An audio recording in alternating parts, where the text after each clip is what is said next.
Hello दोस्तों, कैसे हो आप सभी। आज मैं आपके लिए कहानी लेकर आई हूँ माँ का आंचल।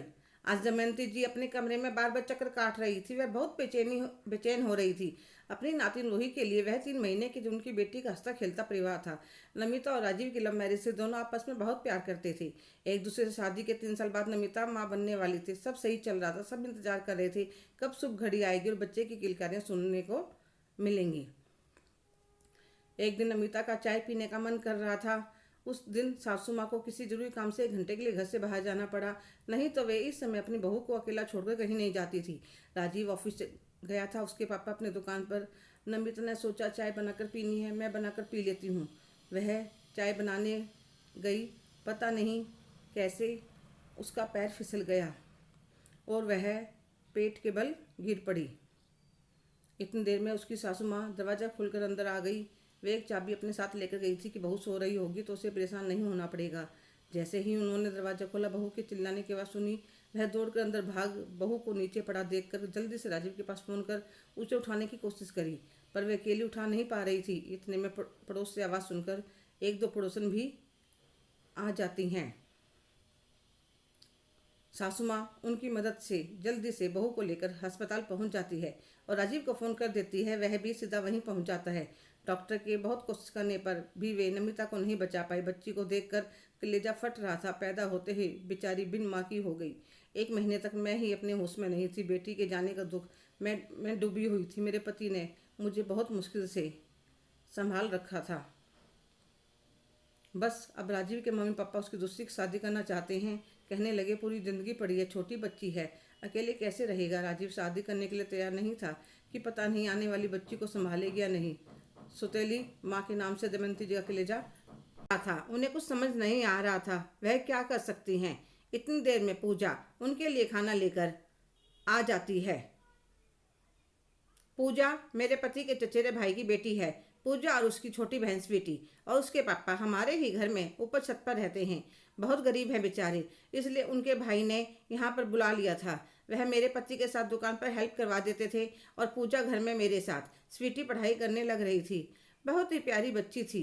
एकदम से मेरे दिमाग में आया कोई और लड़की तो रूही को माँ की ममता दे न दे, पर पूजा तो दे ही सकती है। नमिता इसकी बहन थी, सगी नहीं थी, फिर भी दोनों में आपस में बहुत प्यार था।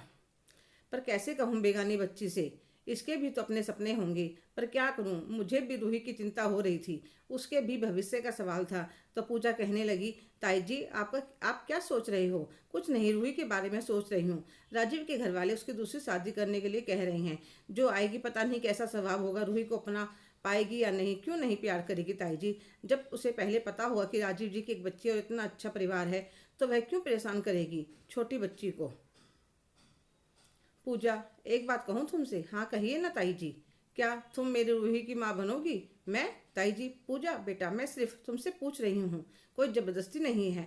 1-2 दिन सोच लो। तुम उसकी मौसी हो, मौसी यानी माँ जैसी। वह तुम्हारी बहन की बेटी है। जो प्यार तुम दे सकती हो और कोई नहीं दे सकता, पर कोई ज़बरदस्ती नहीं है। 2-4 दिन सोच लो, समझ लो, जो तुम्हारा मन हो वही जवाब देना। पूजा वहाँ से चली जाती है।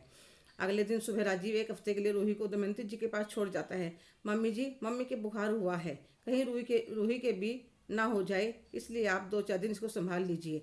और चला जाता है। इतनी देर में पूजा भी आ जाती है। अरे रूही, यहाँ पर राजीव की मम्मी के बुखार था इसलिए यहाँ पर छोड़ गया है। तो पूजा उसे गोद में लेकर खिलाने लगती है। तो रूही भी हंसने लगती है। 1 हफ्ते में पूजा को रूही से लगाव हो जाता है। पूजा अपने पापा से बात करती है तो वे कहते हैं, बेटा देखो, भैया भाभी के हमारे ऊपर बहुत एहसान है, फिर भी मैं यह बात कहूँगा कि कोई जोर जबरदस्ती नहीं है, जो तुम्हें ठीक लगे वही करना। पूजा शादी के लिए हाँ कर देते। सिंपल सा समारोह करके शादी हो जाती है। पूजा रूही की माँ तो बन जाती, पर राजीव उसे पत्नी का दर्जा नहीं दे पाता। पूजा ने अपना सारा ध्यान रूही पर लगा दिया था और सास ससुर का, घर की जिम्मेदारी सबका बहुत अच्छे से ध्यान रखती थी। रूही का पहला जन्मदिन था। पूजा बड़ी लगन से तैयारी में लगी थी। राजीव को उसकी माँ अपने पास बुलाती है और कहती है, बेटा देखो, पूजा ने तो अपना पूरा धर्म निभाया है, माँ का, बहू का, पत्नी का। अब तुम्हारी बारी है अपना फर्ज निभाने की। माँ, मैं भी उसके लिए कोई कमी नहीं रखी है, उसकी सब जरूरत का ध्यान रखता हूँ। बेटा, एक औरत को पति के प्यार की और उसके साथ की सबसे ज़्यादा ज़रूरत होती है। पर माँ, मैं नमिता से प्यार करता हूँ बेटा। संसार में रहकर संसार की सारी जिम्मेदारियाँ, सारे फर्ज पूरे करने पड़ते हैं। बाकी तुम समझदार हो। राजीव की माँ शाम को पूजा को एक बहुत ही सुंदर साड़ी और कुछ गहने देती है। तैयार होने के लिए जब वह पहनकर तैयार होकर आती है तो राजीव भी उसे देखता रह जाता है, क्योंकि उसने अभी तक उसे नज़र भरकर देखा नहीं था। जन्मदिन मनाने के बाद जब सब मेहमान चले जाते हैं, पूजा से कहती है, बेटी आज रूही को मैं अपने पास सुलाऊंगी, मेरा दिल कर रहा है। राजीव, तुम जाओ, थक गए होगे, अपने कमरे में जाकर आराम करो। पर माँ, रूही मेरे बिना नहीं सोएगी। सो जाएगी, मैं भी दादी हूँ इसकी। और वह रूही को लेकर अपने कमरे में चली जाती हैं।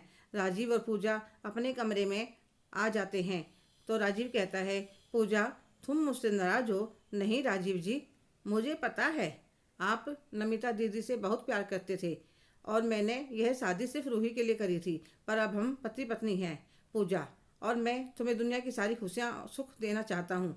तुम एक अच्छी पत्नी और माँ बन गई, पर मैं ही एक अच्छा पति नहीं बन पाया। ऐसा कुछ नहीं है राजीव जी। तो राजीव धीरे धीरे पूजा के पास आने लगता है और उसे अपने सीने से लगा लेता है। दोनों के बीच की सारी दूरियां मिट जाती है। हेलो दोस्तों, कैसे हो आप सभी? आज की कहानी आपको कैसी लगी कमेंट करके ज़रूर बताइएगा। अगर आप मेरे चैनल पर नए हैं तो प्लीज़ लाइक, शेयर, सब्सक्राइब करना ना भूलें। धन्यवाद।